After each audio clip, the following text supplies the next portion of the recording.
있던 날이었어요. 저는 그날따라 유난히 새벽 일찍 눈이 떠져 동이 트기도 전부터 차가운 부엌 바닥을 딛고 서 있었죠.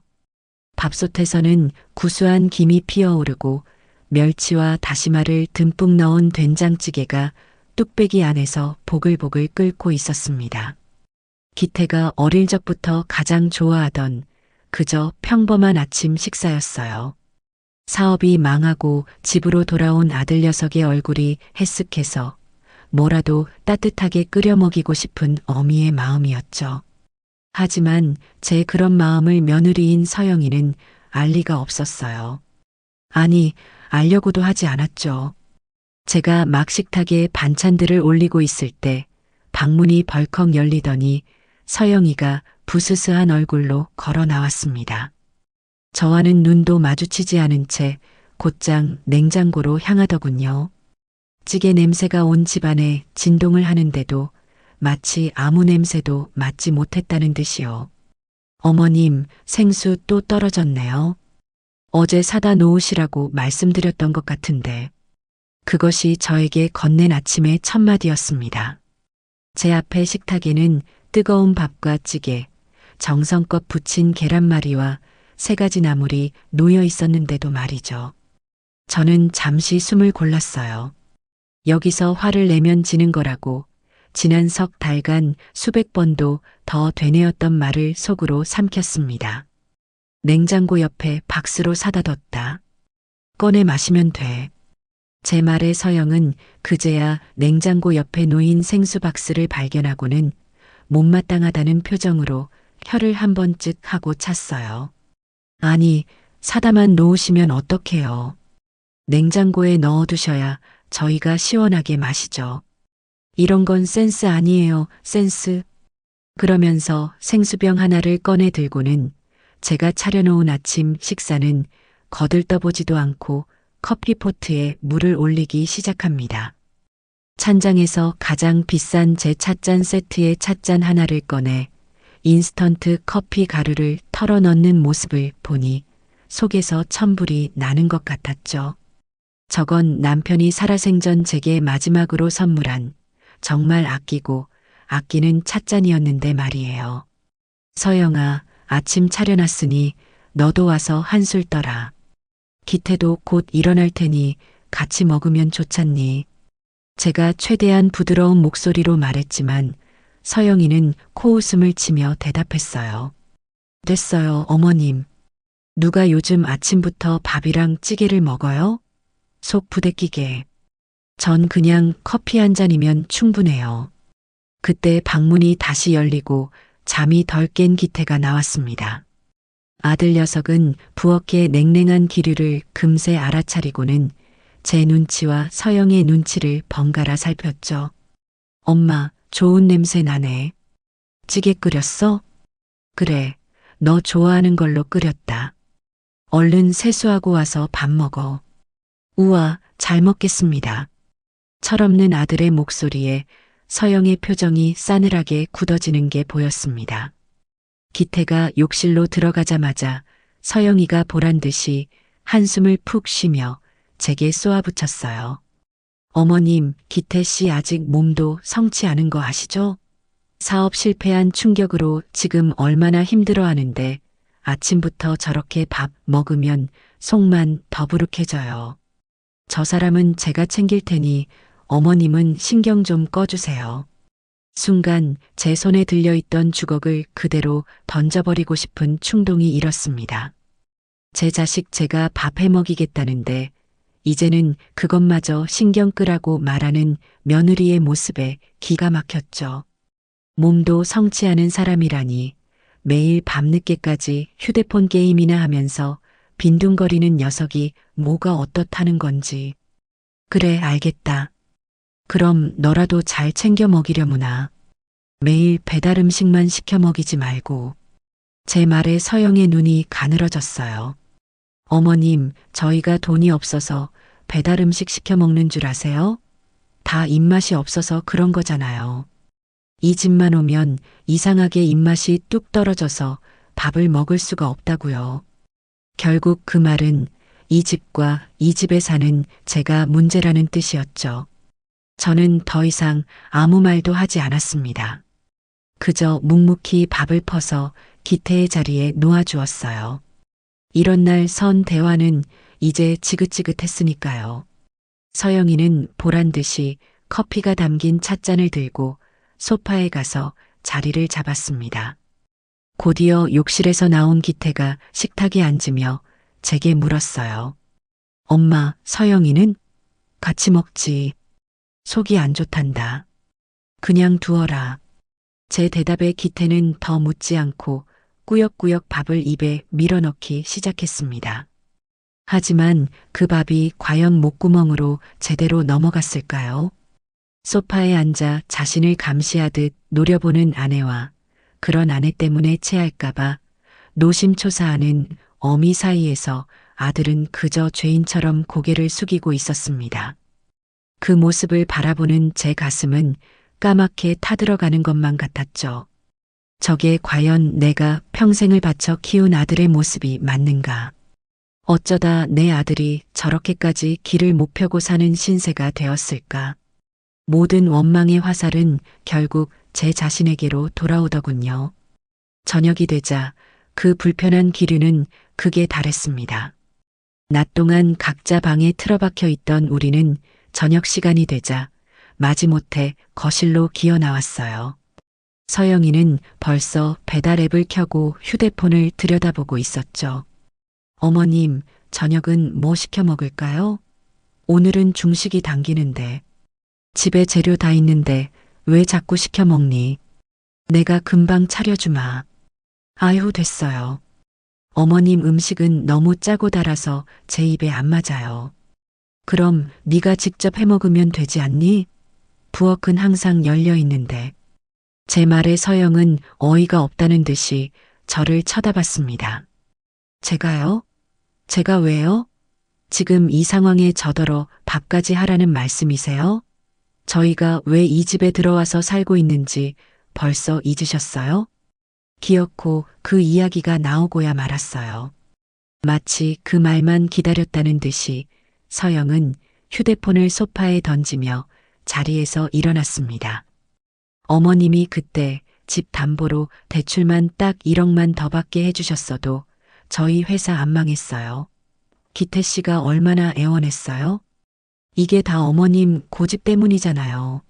평생 살 것도 아닌 이 낡은 집 한 채 지키려다가 어머님 금쪽 같은 아들 인생을 완전히 나락으로 빠뜨린 거라고요.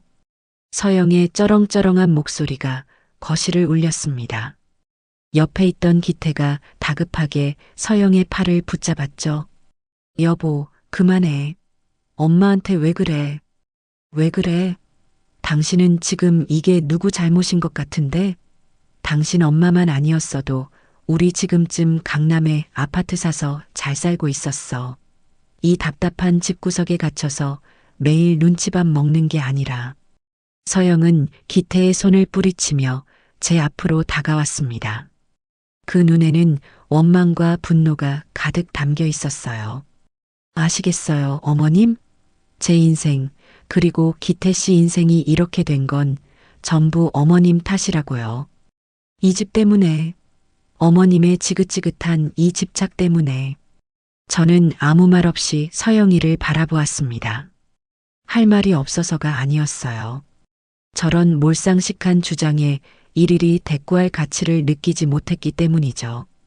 제가 어떤 심정으로 이 집을 지켰는지 그깟 1억이 없어서 대출을 안 해준 게 아니라는 걸 저 아이는 평생 이해하지 못할 겁니다.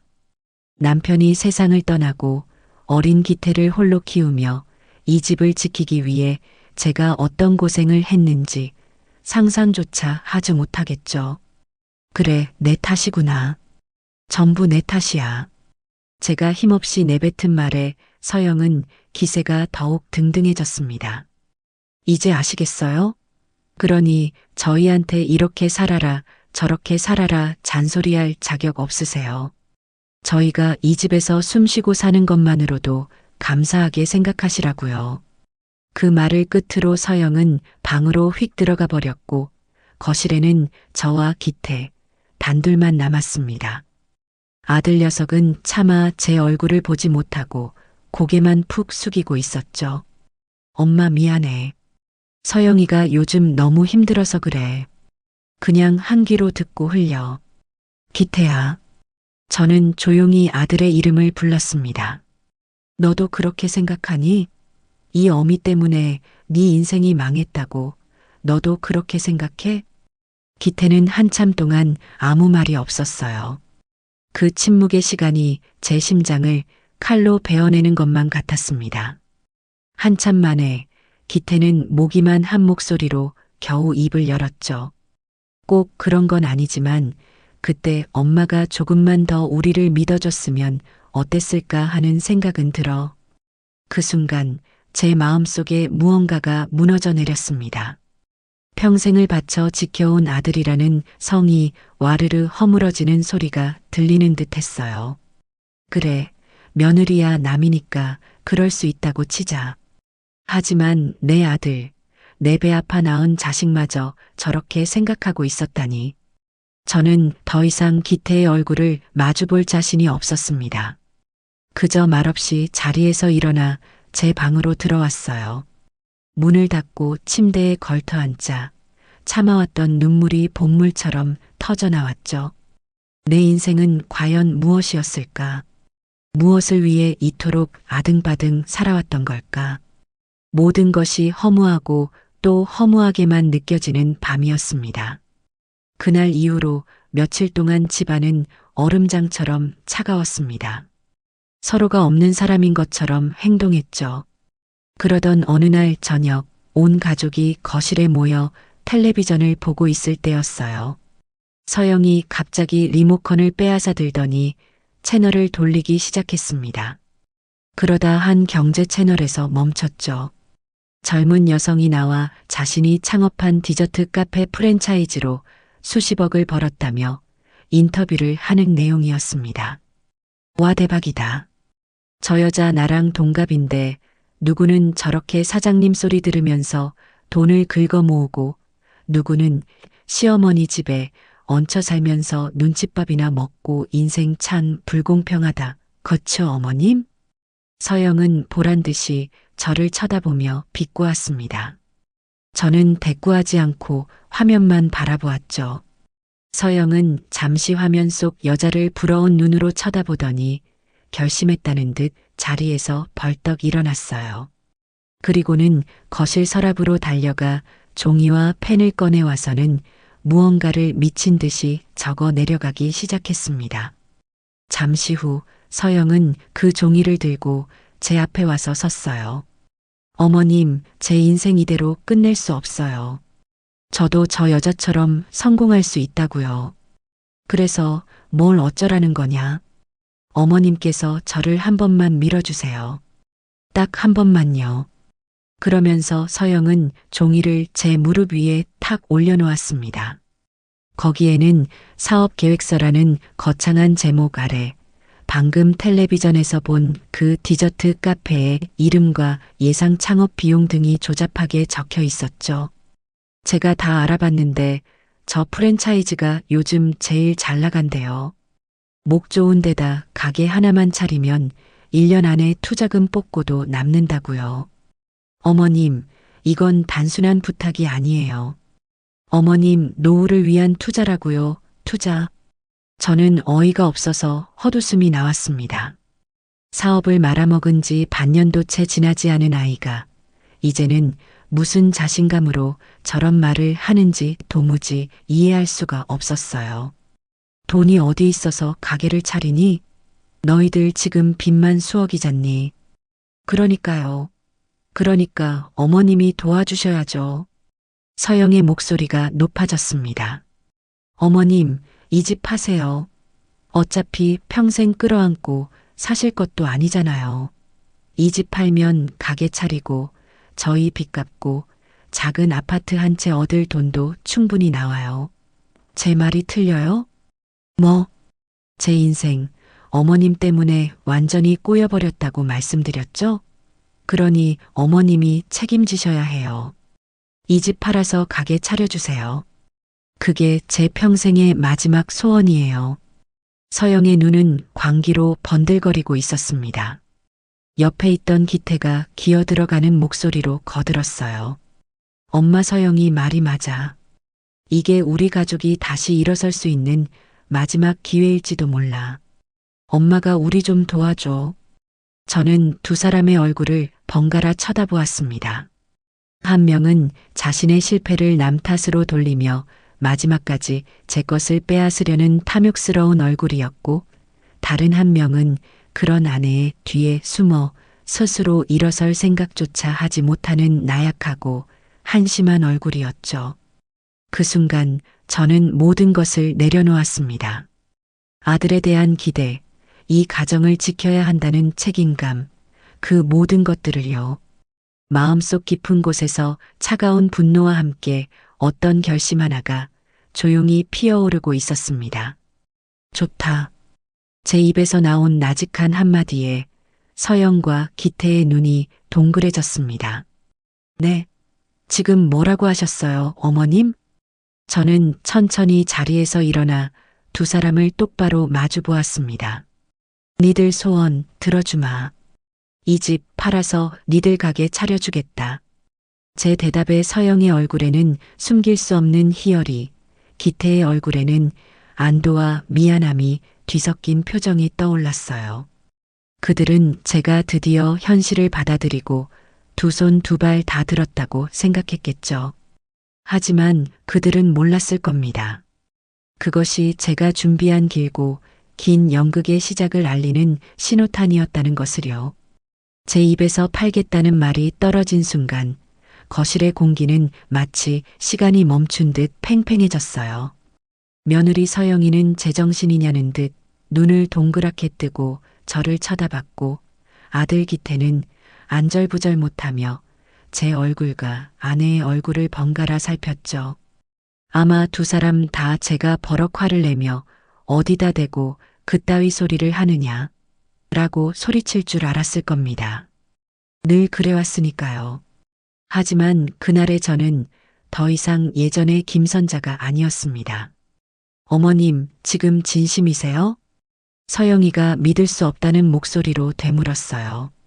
그 목소리에는 의심과 함께 혹시나 하는 기대감이 선명하게 배어 있었죠. 저는 소파 등받이에 편안하게 몸을 기댄 채 태어나서 처음 지어보는 종류의 미소를 지으며 대답했습니다. 그럼 진심이지. 너희가 그렇게 간절히 원하는데 이 늙은이가 더 고집을 부려서 뭘 하겠니?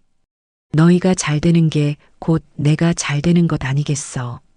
제 대답이 끝나자마자 서영의 얼굴에 그늘 한 점 없는 환한 미소가 피어올랐습니다. 마치 로또 1등에 당첨된 사람처럼 주체할 수 없는 기쁨에 어쩔 줄 몰라 하는 얼굴이었어요. 어머님, 정말 감사해요. 제가 진짜 잘할게요. 어머님 은혜 평생 잊지 않을게요. 서영은 제게 달려와 덥석 손을 잡고 호들갑을 떨었습니다.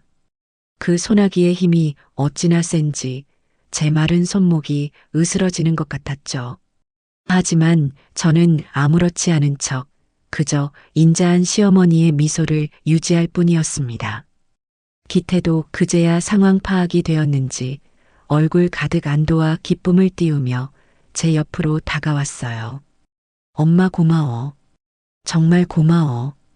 엄마가 이렇게 우리를 믿어주니까 정말 잘할 수 있을 것 같아. 그날 밤 저는 잠들기 전에 제 방으로 아들 기태를 조용히 불렀습니다. 거실에서는 서영이가 신이 나서 친구들과 통화하는 소리가 희미하게 들려오고 있었죠. 제 앞에 무릎을 꿇고 앉은 기태는 여전히 감격에 겨운 얼굴이었습니다. 기태야. 응, 엄마. 너는 정말로 이게 옳다고 생각하는 거니? 저는 마지막으로 아들의 진심을 확인하고 싶었어요. 혹시라도 아내의 등살에 못 이겨 마지못해 동의한 것은 아닌지, 어미에 대한 최소한의 미안함이라도 남아있는 건 아닌지 확인하고 싶었죠. 하지만 아들의 대답은 제 마지막 남은 희망마저 산산조각 내버렸습니다. 엄마, 물론이지. 서영이가 저렇게까지 확신에 차 있는 모습, 나 정말 오랜만에 봐. 자기가 하고 싶은 일을 찾아서 저렇게 열정적인데 남편으로서 어떻게 안 밀어줄 수 있겠어. 그리고 이건 그냥 가게 하나 차리는 게 아니야. 우리 가족 전체의 미래가 걸린 일이라고. 가족의 미래라. 그 미래를 위해 내가 평생을 바쳐 지켜온 이 집을 파는 것이 당연하다고 생각하는 거니? 제 목소리가 조금 떨렸던 것 같아요. 하지만 기태는 그 미세한 떨림을 전혀 눈치채지 못했습니다. 엄마, 집은 나중에 더 좋은 걸로 사면 되잖아. 우리가 성공해서 엄마 호강시켜주면 되지. 엄마도 언제까지 이 낡고 추운 주택에서 살 거야. 나중에 우리 성공하면 으리으리한 타워 팰리스 같은 데 모시고 살게. 내가 약속할게. 그러면서 기태는 제 손을 꼭 잡았습니다. 그 손은 따뜻했지만 제 마음은 시베리아 벌판보다 더 춥게 얼어붙고 있었죠. 아, 이제 정말로 끝이구나. 이 아이는 더 이상 내가 알던 아들이 아니구나. 제 것을 희생해서라도 아내의 허영심을 채워주려는 철저히 아내에게 길들여진 남자가 되어버렸구나. 저는 힘없이 웃으며 고개를 끄덕였습니다. 그래, 알겠다. 네가 그렇게까지 생각한다니 이 어미가 더 이상 무슨 말을 하겠니? 니들 뜻대로 하려무나.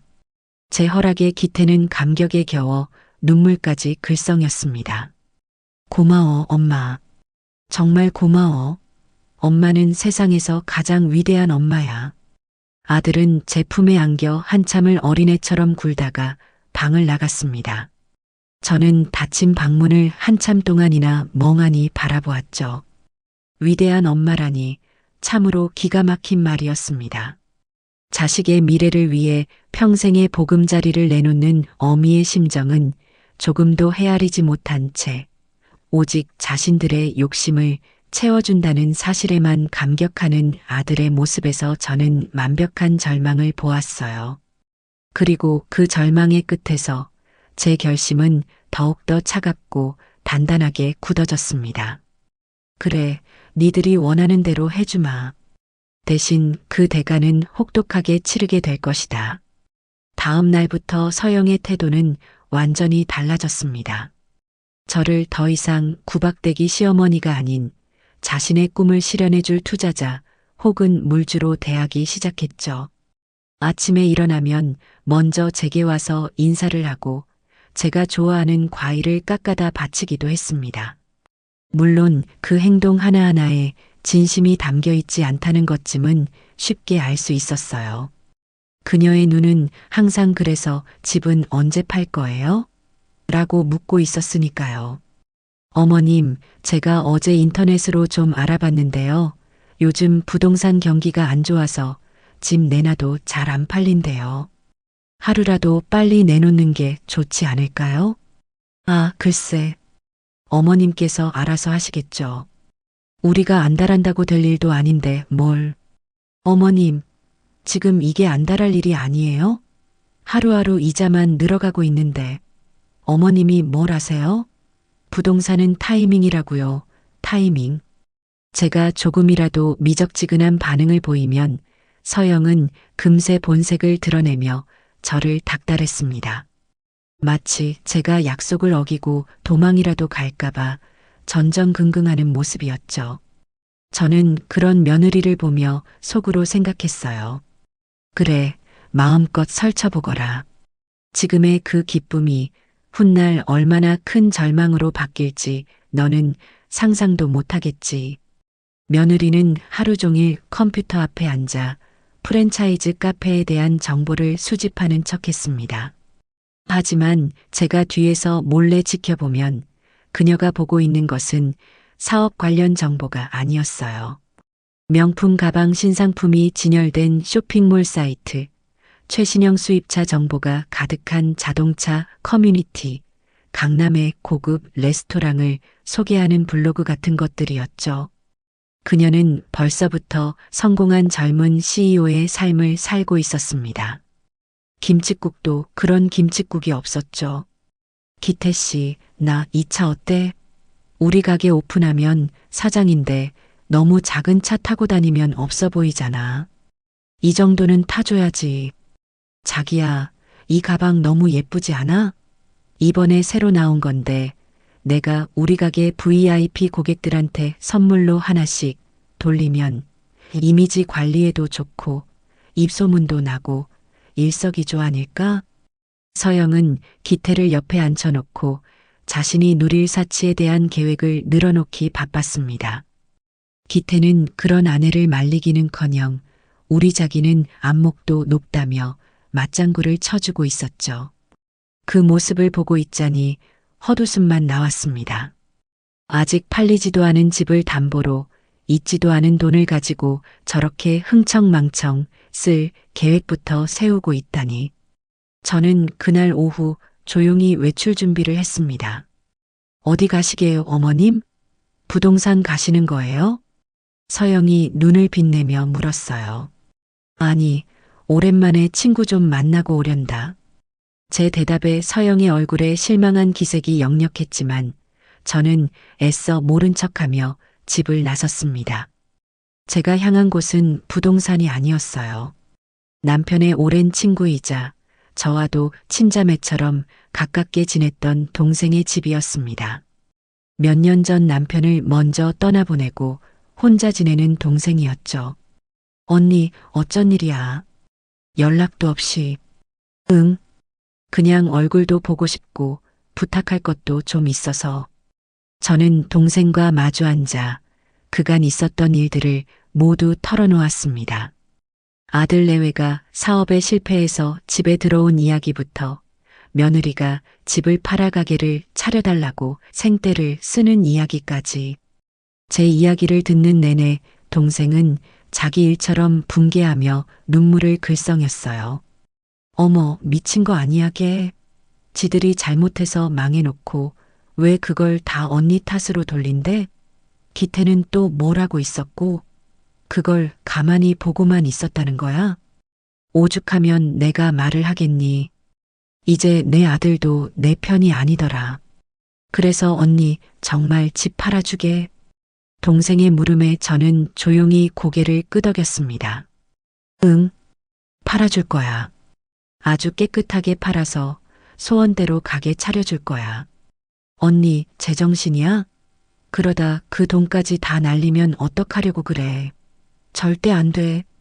동생은 길길이 날뛰며 저를 말렸습니다. 저는 그런 동생의 손을 따뜻하게 잡아주며 말했죠. 걱정 마.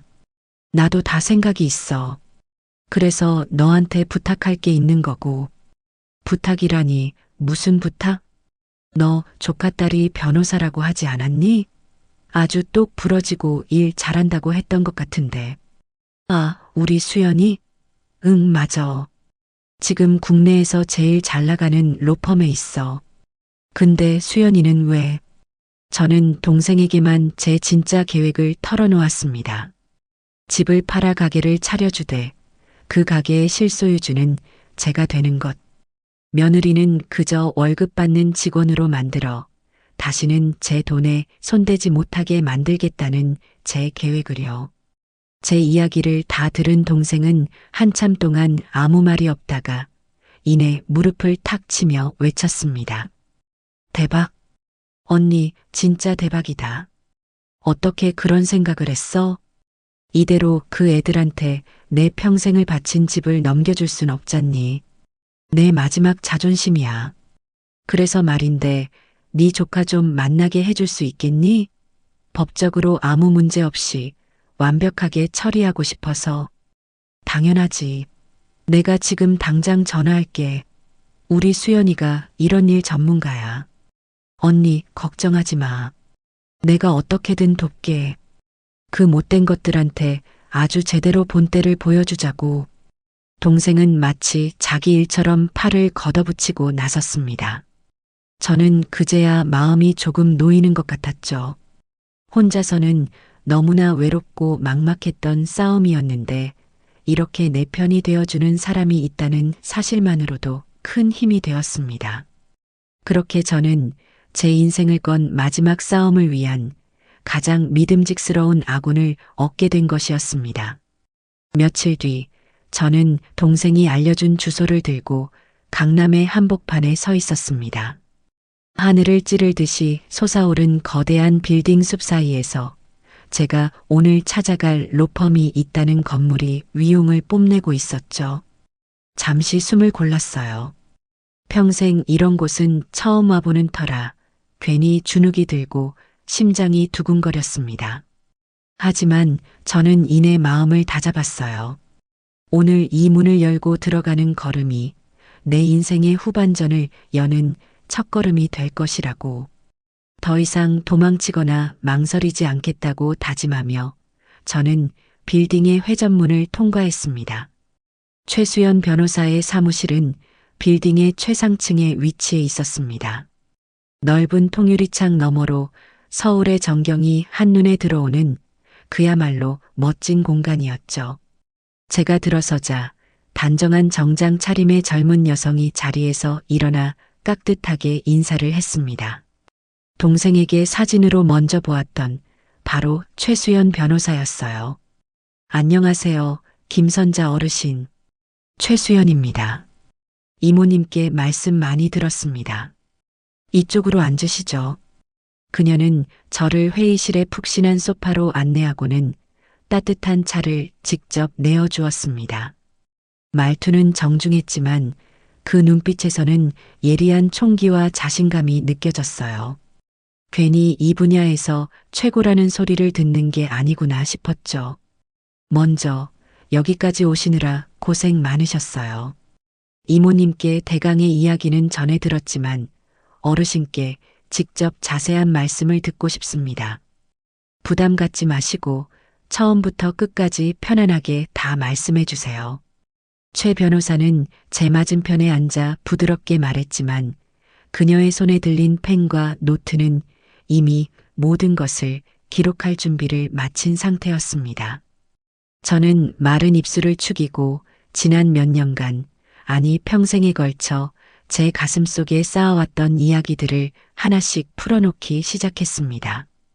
남편과 사별하고 홀로 아들을 키우며 겪었던 고생, 아들이 결혼한 후 며느리에게 무시당하며 살았던 세월, 그리고 아들의 사업 실패와 합가, 마침내 집을 팔라는 요구를 받기까지의 모든 과정을요. 제 이야기가 길어지는 동안 최 변호사는 단 한 번도 말을 끊거나 지루한 기색을 보이지 않았습니다. 그저 때로는 안타까운 표정으로, 때로는 분노에 찬 얼굴로 고개를 끄덕이며 제 이야기에 귀를 기울여 주었죠. 마치 오랫동안 묵혀둔 상처를 치료해주는 의사처럼 그녀는 제가 모든 응어리를 쏟아낼 때까지 묵묵히 기다려 주었습니다. 그래서 그날 결심했습니다. 제 집을 팔아서 며느리의 소원을 들어주기로요. 하지만 그냥 줄 수는 없어요. 그렇게 되면 저는 길바닥에 나앉고 저 아이들은 제 돈으로 흥청망청 살다가 또 모든 걸 잃고 제게 돌아올 게 뻔합니다. 저는 그걸 막고 싶어요. 이야기를 마친 저는 마지막으로 제 진짜 속내를 털어놓았습니다. 저는 제 돈을 지키고 싶은 게 아닙니다. 변호사님. 저는 제 인생을 지키고 싶은 거예요. 그리고 제 아들과 며느리에게 세상이 얼마나 무서운 곳인지 자기 행동에 대한 책임을 진다는 게 어떤 의미인지를 뼈저리게 가르쳐주고 싶습니다. 며느리가 그토록 원하던 사장이라는 자리에 앉혀주되 그 자리가 사실은 아무 권한도 없는 허수아비 자리였다는 걸 깨닫게 해주고 싶어요. 그래서 다시는 그 누구의 탓도 하지 못하도록 완벽하게 스스로의 어리석음과 탐욕 때문에 무너졌다는 사실을 인정하게 만들고 싶습니다. 제 말이 끝나자 회의실에는 잠시 정적이 흘렀습니다. 최 변호사는 잠시 생각에 잠긴 듯 눈을 감고 있더니 이내 결심한 듯 눈을 뜨고 저를 바라보며 말했어요. 알겠습니다, 어르신. 어르신의 뜻 정확히 이해했습니다. 어르신께서 원하시는 건 단순한 법적 조력이 아니라 완벽한 전략이군요. 네, 맞습니다. 좋습니다. 방법이 있습니다. 아주 합법적이고 완벽하게 상대를 제압할 수 있는 방법이요. 최 변호사의 목소리에는 자신감이 넘쳤습니다. 그녀는 자리에서 일어나 회의실의 화이트보드로 걸어가더니 마커펜을 들고 무언가를 그리기 시작했어요.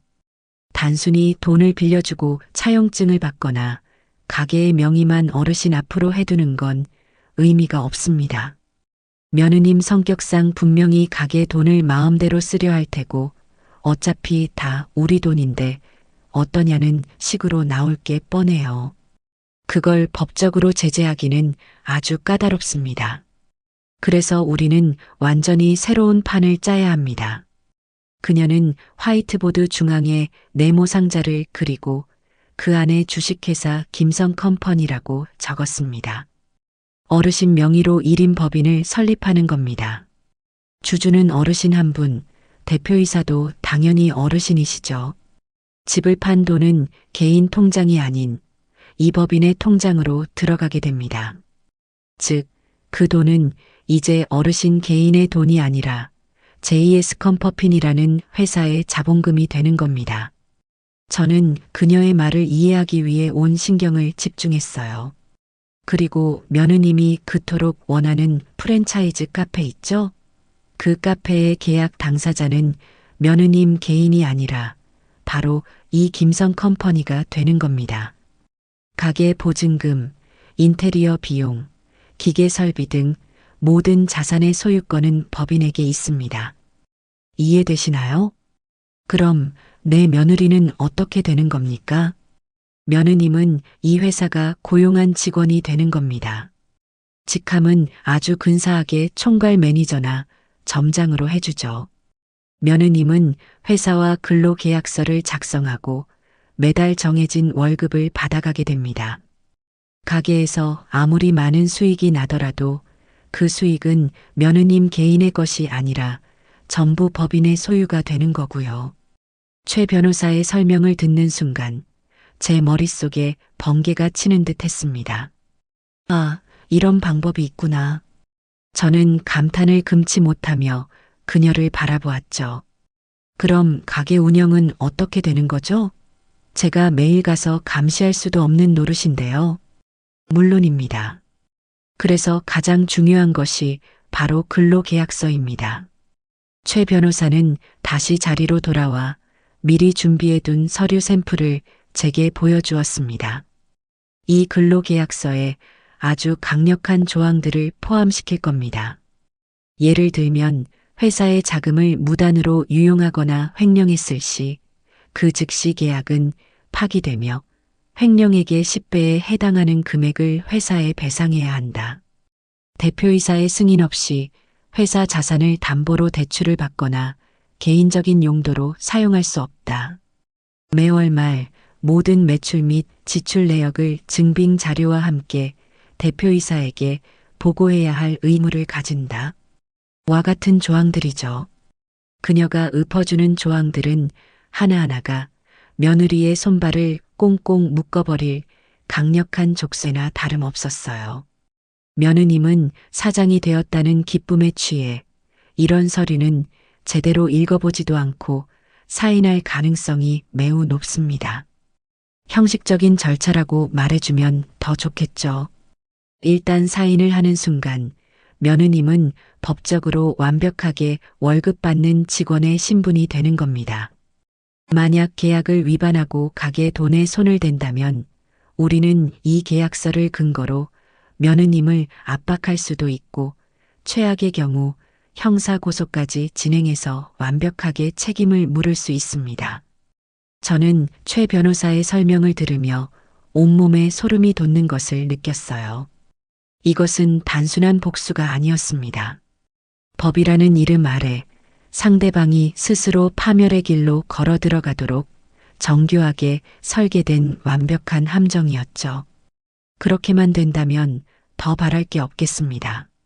걱정 마세요, 어르신.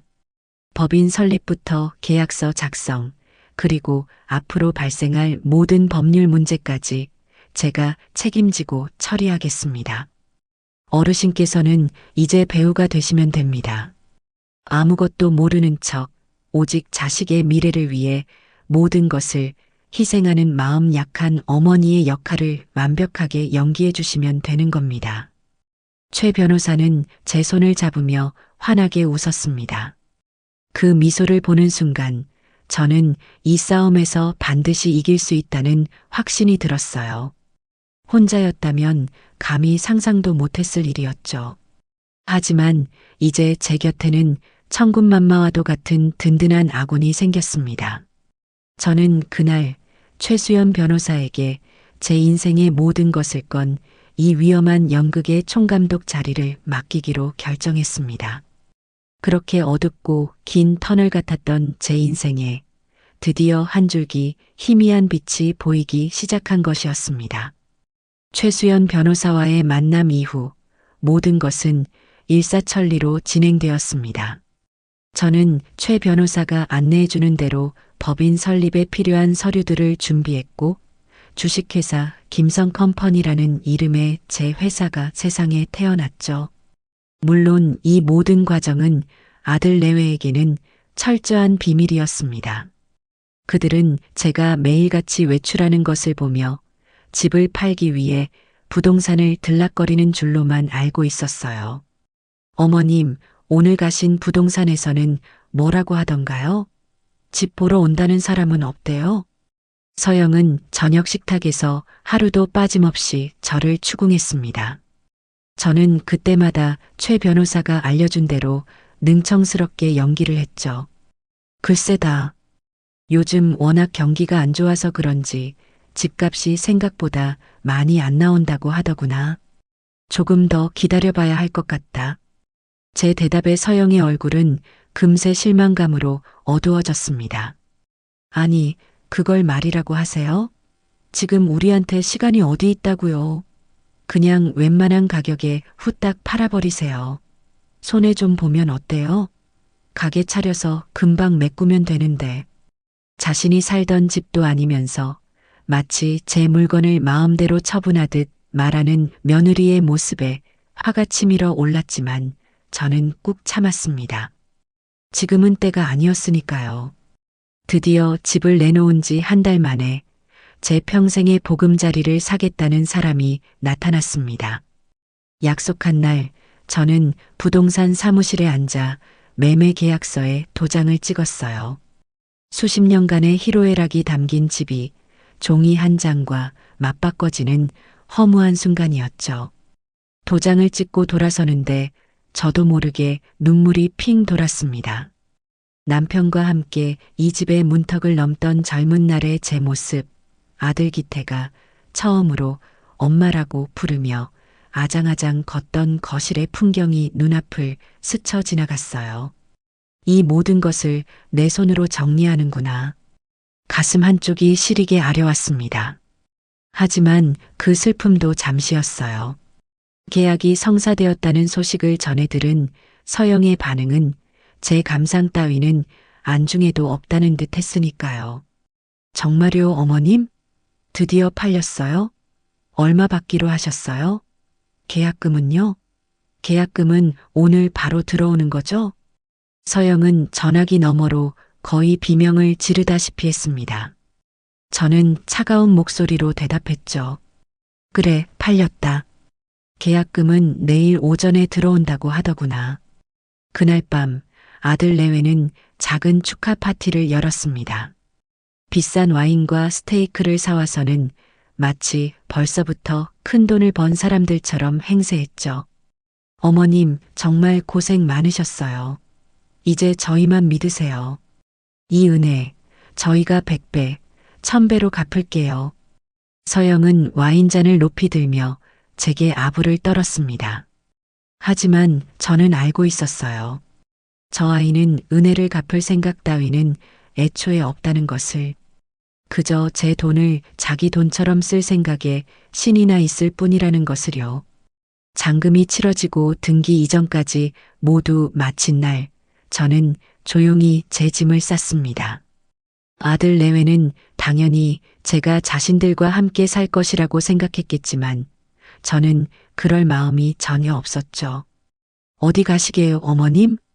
나도 이제 내 집으로 가야지. 네. 어머님 집이 어디 있으세요? 이 집 이제 우리 집 아닌데. 걱정 마라. 내가 살 집은 미리 구해뒀으니. 저는 동네 근처에 작고 깨끗한 오피스텔을 미리 월세로 계약해둔 상태였습니다. 제 말에 아들 내외는 당황한 기색이 역력했어요. 아마 저를 자신들의 집에 더부살이하는 늙은이로 만들 계획이었을 텐데 그 계획이 틀어졌으니 당황할 만도 했죠. 아니, 어머님, 왜 저희랑 상의도 없이 그런 결정을 하세요? 저희랑 같이 살아야죠. 됐다. 나도 이제 좀 편하게 살고 싶구나. 니들 눈치 안 보고 내가 먹고 싶은 거 먹고 자고 싶을 때 자면서. 제 단호한 태도에 서영과 기태는 더 이상 아무 말도 하지 못했습니다. 저는 그렇게 수십 년간 정들었던 집을 뒤로하고 제 이름으로 된 작은 공간으로 이사를 했습니다. 혼자가 된 집은 넓고 조용했지만 이상하게도 마음만은 그 어느 때보다 평온하고 자유로웠어요. 며칠 뒤 저는 아들 내외를 새로 이사한 제 집으로 불렀습니다. 그리고 법인 통장에 찍힌 거액의 잔고를 보여주었죠. 이제 약속대로 니들 가게를 차릴 준비를 하자꾸나. 통장에 찍힌 액수를 확인한 서영의 입이 떡 벌어졌습니다. 그녀는 마치 자신의 돈인 양통장을 끌어안고 어쩔 줄 몰라 했죠. 그날부터 서영은 본격적으로 사장 놀이에 돌입했습니다. 프랜차이즈 본사에 연락해 가맹 절차를 밟기 시작했고 가게를 낼 자리를 알아보러 다닌다며 매일같이 비싼 옷을 차려입고 밖으로 나돌았어요. 드디어 프랜차이즈 본사와 정식으로 계약을 하는 날이 되었습니다. 저는 최수연 변호사와 함께 약속 장소인 본사 사무실로 향했어요. 서영과 기태는 이미 도착해서 삐까뻔쩍한 본사 인테리어에 완전히 압도당한 모습이었죠. 어머님 오셨어요? 와, 여기 진짜 좋죠? 우리가 이런 데랑 계약을 하는 거예요. 이제. 서영은 흥분을 감추지 못하고 제게 속삭였습니다. 저는 그런 서영이를 보며 그저 희미하게 웃어 보일 뿐이었죠. 잠시 후 담당자가 두꺼운 계약서 뭉치를 들고 회의실로 들어왔습니다. 안녕하십니까, 예비점주님. 저는 가맹 계약을 담당하고 있는 박 팀장입니다. 박 팀장이라는 자는 아주 능숙하고 세련된 태도로 계약 조건에 대해 설명하기 시작했습니다. 하지만 서영은 그의 설명은 귀에 들어오지도 않는다는 듯 오직 점주님이라는 그 한마디에 완전히 매료된 얼굴이었어요. 자, 그럼 계약을 진행하겠습니다. 사업자 등록증 확인했고요. 법인명 주식회사 김선컴퍼니 대표이사 김선자님 맞으시죠? 박 팀장의 말에 서영의 표정이 순간 멈칫했습니다. 네, 법인이요? 대표이사가 어머님이세요? 아, 그건 말이다. 제가 나서서 설명했어요. 최 변호사가 미리 알려준 시나리오대로였죠. 내가 나이가 있어서 세금 문제나 이런저런 복잡한 것들을 처리하기가 힘들 것 같아서 말이다. 그래서 전문가한테 물어봤더니 이렇게 법인을 만들어서 진행하는 게 여러모로 깔끔하고 절제도 된다고 하더구나. 어차피 다 우리 가게인데 이름이 누구 이름으로 되어 있는지가 뭐가 중요하겠니? 안 그러니? 제 그럴듯한 설명에 서영은 잠시 고개를 갸웃거리더니 이내 수긍하는 눈치였습니다. 그녀에게 중요한 것은 가게의 실질적인 소유권이 누구에게 있느냐가 아니었어요. 그저 남들 앞에서 사장님 소리를 들으며 가게를 운영하는 자신의 모습이 중요했을 뿐이니까요. 네, 어머님 말씀이 그렇다면야. 맞아요. 다 우리 가게인데 그게 뭐가 중요하겠어요. 모든 것이 계획대로 순조롭게 흘러가고 있었습니다.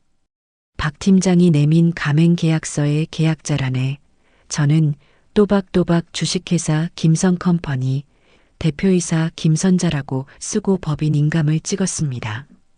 그 모습을 지켜보는 서영의 얼굴에는 어떤 의심도 찾아볼 수 없었죠. 모든 계약이 끝나고 마지막으로 한 가지 서류만이 남아 있었습니다. 바로 최 변호사가 심혈을 기울여 작성한 서영의 총괄 매니저 근로 계약서였어요. 자, 서영 씨. 최 변호사가 부드러운 미소와 함께 서영이 앞에 계약서를 내밀었습니다. 이건 본사 방침상 실제 매장 운영을 책임지실 분께서 작성해야 하는 운영관리 계약서입니다. 대부분 형식적인 내용들이니 부담 갖지 마시고 이쪽에 서명만 해주시면 됩니다. 서영은 이미 자신의 꿈이 이루어졌다는 생각에 완전히 들떠있는 상태였습니다. 그녀의 눈은 회의실 벽에 걸린 멋진 카페 인테리어 사진에 고정되어 있었죠. 그녀는 수십 장에 달하는 계약서의 내용은 거들떠보지도 않은 채 최 변호사가 가리키는 곳마다 기계적으로 자신의 이름을 적고 사인을 했습니다. 그 계약서의 조항 하나하나가 자신의 목을 조여올 덫이라는 사실은 꿈에도 모른 채 말이죠. 마지막 페이지에 사인을 마친 서영이 환하게 웃으며 펜을 내려놓았습니다. 그 순간 저는 알 수 있었어요. 이제 주사위는 던져졌고 이 길고 지독한 연극의 이막이 시작되었다는 것을. 며느리의 얼굴에 떠오른 저 찬란한 미소가 절망의 비명으로 바뀌는 날이 그리 멀지 않았다는 것을 말입니다. 드디어 며느리 서영이의 꿈이 이루어지는 날이 밝았습니다. 그녀가 입버릇처럼 말하던 사장님 소리 듣는 날이 온 것이죠. 가게는 서울에서도 가장 유동인구가 많다는 번화가, 그 중에서도 가장 목이 좋은 코너 자리에 위치해 있었습니다. 최고급 자재로 마감된 인테리어는 프랜차이즈 본사에서도 이례적이라며 칭찬을 아끼지 않을 정도였고, 가게 앞은 서영의 친구들과 지인들이 보낸 축하 화환으로 발 디딜 틈이 없었죠. 어머님, 저기 가운데 제일 큰 화환 보이세요? 제 친구 중에 아버님이 방송국 국장이신 분이 있는데 그 친구가 보내준 거예요. 역시 인맥이 재산이라니까요. 서영은 오늘을 위해 머리부터 발끝까지 명품으로 휘감은 채 제 옆에 서서 속삭였습니다.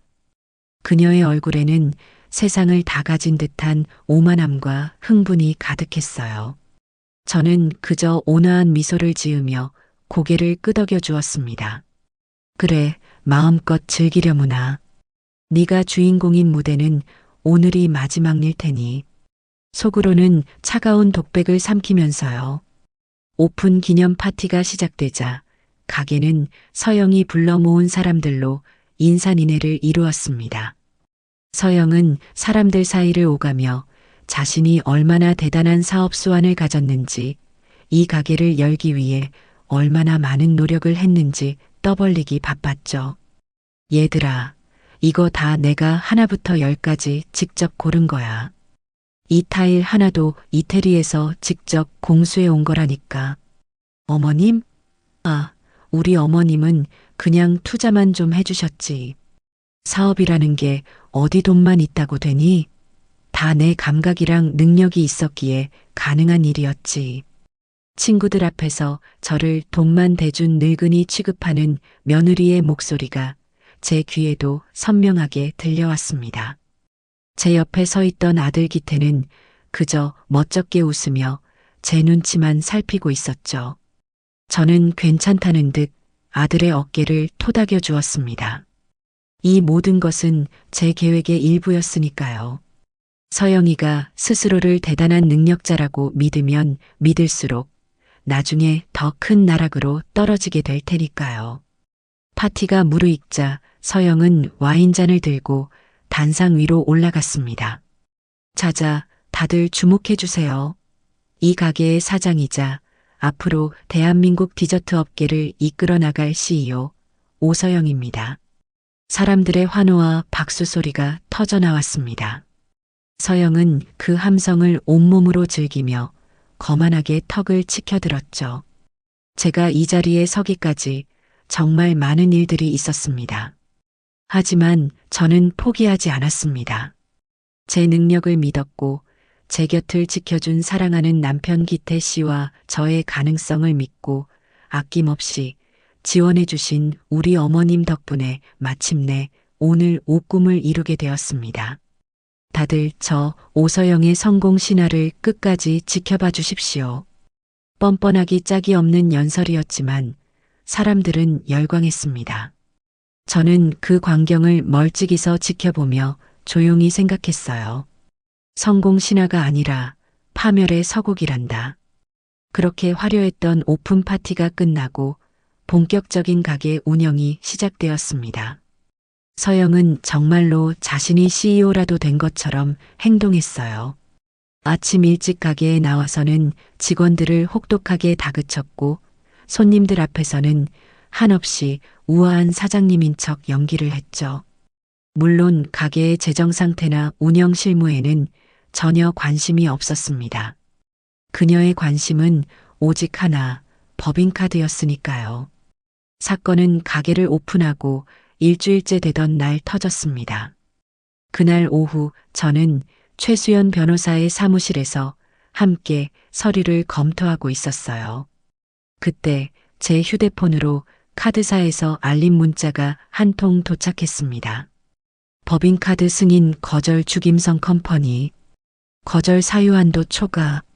저는 문자를 최 변호사에게 보여주었습니다. 그녀는 제 계획대로 일이 진행되고 있다는 듯 만족스러운 미소를 지었죠. 잠시 후 아니나 다를까 서영에게서 전화가 걸려왔습니다. 전화기 너머로 들려오는 며느리의 목소리는 분노로 이성을 잃은 상태였어요. 어머님, 지금 이게 어떻게 된 거예요? 왜 카드 한도를 이따위로 설정해 놓으신 거예요?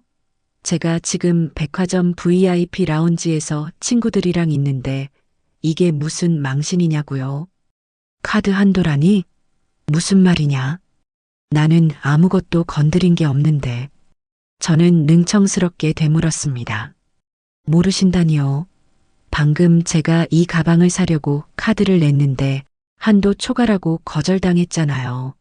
카드사에 전화했더니 대표이사인 어머님 허락 없이는 한도 증액이 안 된다고 하고 당장 한도 최대로 풀어주세요. 지금 당장이요. 무슨 가방을 사길래 그러니? 가게에 필요한 물건이라도 산 거냐?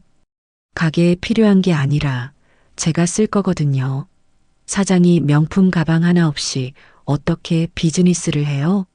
다 가게 이미지를 위해서 그러는 거 아니에요. 기가 막힌 궤변이었죠. 저는 차가운 목소리로 말했습니다. 서영아, 그 카드는 네 개인 용도로 쓰라고 준 카드가 아니다. 가게 운영에 필요한 경비를 결제하라고 준 회사 카드야. 그리고 지금 네가 전화로 나한테 소리 지를 때가 아닌 것 같은데. 네가 지금 있어야 할 곳은 백화점이 아니라 가게 아니니? 뭐라고요? 지금 저를 가르치시는 거예요? 가르치는 게 아니라 사실을 말해주는 거다. 일단 가게로 돌아가거라. 그리고 내일 저녁 내 오피스텔로 와. 너랑 할 이야기가 있으니. 저는 제 말만 하고 전화를 끊어버렸습니다. 전화기 너머로 서영이 씩씩거리는 소리가 들리는 듯 했지만 더 이상 상대해주고 싶지 않았어요. 다음 날 저녁 약속한 시간에 서영이가 굳은 얼굴로 제 오피스텔을 찾아왔습니다. 기태도 함께였죠. 저는 두 사람을 식탁에 앉히고 미리 준비해둔 서류 뭉치를 꺼내놓았습니다. 이게 다 뭐예요, 어머님? 왼쪽은 지난 일주일간의 가게 매출 정산 내역이고 오른쪽은 지출 내역서다. 내가 보기 쉽게 정리해봤어. 서류에는 가게의 모든 돈의 흐름이 빠짐없이 기록되어 있었습니다. 최신 포스 시스템 덕분에 단돈 100원짜리 동전 하나까지도 그 행방을 추적할 수 있었죠. 보아하니 매출은 나쁘지 않구나. 이제 막 시작한 것 치고는 괜찮아. 그럼요. 제가 있는데 당연히 잘 돼야죠. 서영이 의기양양하게 대답했습니다. 저는 그녀의 말을 무시하고 지출 내역서의 한 부분을 손가락으로 가리켰어요. 그런데 이 부분은 좀 이해가 안 가는구나. 직원 회식 및 복리후생비 항목으로 하루에 100만 원이 넘게 지출되었네. 오픈 첫날이니 그럴 수 있다고 치자. 하지만 그 이후로도 매일같이 수십만 원씩 같은 항목으로 돈이 빠져나갔어. 직원들이 매일같이 회식을 하는 것도 아닐 텐데 이 돈은 다 어디에 쓴 거니? 제 추궁에 서영의 얼굴이 살짝 굳어졌습니다. 아, 그건 다 비즈니스 때문에 그런 거죠. 주변 상가 사람들이랑 친해져야 장사도 잘 되고 하니까 제가 밥도 사고 술도 사고 그런 거예요. 다 가게를 위해서 쓴 돈이라고요. 그래. 그럼 이 항목은 뭐니? 매장 비품 구매로 200만 원이 결제되었는데 내역을 보니 명품 브랜드의 커피잔 세트더구나. 우리 가게는 본사에서 제공하는 컵만 쓰기로 계약되어 있는데 이게 왜 필요한 거지? 그건 VIP 손님들 오시면 따로 내드리려고 가게 품격을 위해서. 서영의 목소리가 점점 기어들어갔습니다.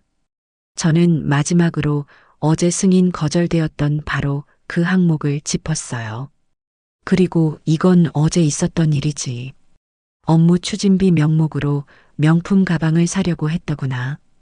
이것도 가게 품격을 위해서 그런 거니? 서영은 아무 말도 하지 못했습니다.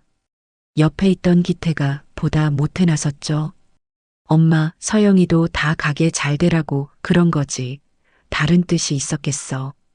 아직 시작 단계니까 이것저것 필요한 게 많아서 그랬을 거야.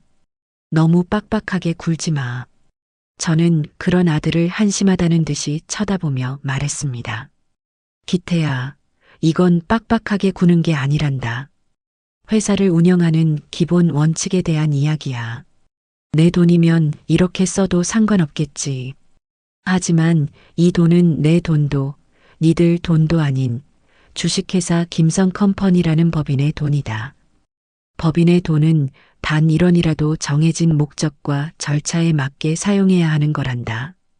그걸 어길 시에는 업무상 횡령이라는 무서운 죄가 성립되는 거고, 제 입에서 횡령이라는 단어가 나오자 두 사람의 얼굴이 하얗게 질렸습니다. 저는 바로 그때 최 변호사가 만들어준 또 다른 서류 뭉치를 꺼내 그들 앞에 놓았습니다. 이게 뭔데요? 총괄 매니저 오서영의 직무기술서 및 업무 규정이다. 너랑 나 사이에 오해가 있는 것 같아서 내가 친절하게 정리해봤어. 거기에는 서영이가 앞으로 해야 할 일과 해서는 안 될 일이 아주 상세하게 적혀 있었습니다. 매일 아침 출근해서 매장 청소 상태를 점검하는 것부터 시작해서 하루 매출을 마감하고 본사에 보고하는 방법, 재고 관리, 직원 근무 태도 평가, 그리고 가장 중요한 모든 지출은 대표이사 김선자의 사전 승인을 득해야 한다는 조항까지. 어머님, 이건 너무 하시잖아요. 저보고 사장을 하라는 거예요. 직원을 하라는 거예요. 서영이 참지 못하고 소리쳤습니다. 저는 그런 며느리를 아주 차갑고 무표정한 얼굴로 바라보며 대답했죠. 나는 처음부터 너에게 사장을 시켜준다고 한 적이 없단다. 네 소원은 가게를 차리는 것이었지. 그래서 난 내 돈을 들여 가게를 차렸고 너를 그 가게의 책임자로 고용한 것뿐이야. 너는 이 가게의 주인이 아니라 나한테 고용된 월급쟁이 직원이라고. 혹시 잊었을까봐 말해주는데 네가 사인한 근로계약서에도 다 명시되어 있는 내용이란다. 제 말이 끝나자 서영의 얼굴이 절망으로 일그러졌습니다. 그제야 자신이 얼마나 어리석은 함정에 빠졌는지를 깨달은 듯했죠. 그녀는 아무 말도 하지 못하고 그저 부들부들 떨고만 있었습니다. 그렇게 길고 길었던 꼭두각시 사장님의 첫 번째 실무회의는 저의 완벽한 승리로 막을 내렸습니다. 그날 이후 가게의 분위기는 완전히 달라졌습니다. 서영은 더 이상 사장님 행세를 할 수 없게 되었죠. 모든 지출은 제 허락을 받아야 했고 매일 저녁 저에게 그날의 모든 업무를 보고해야 했습니다.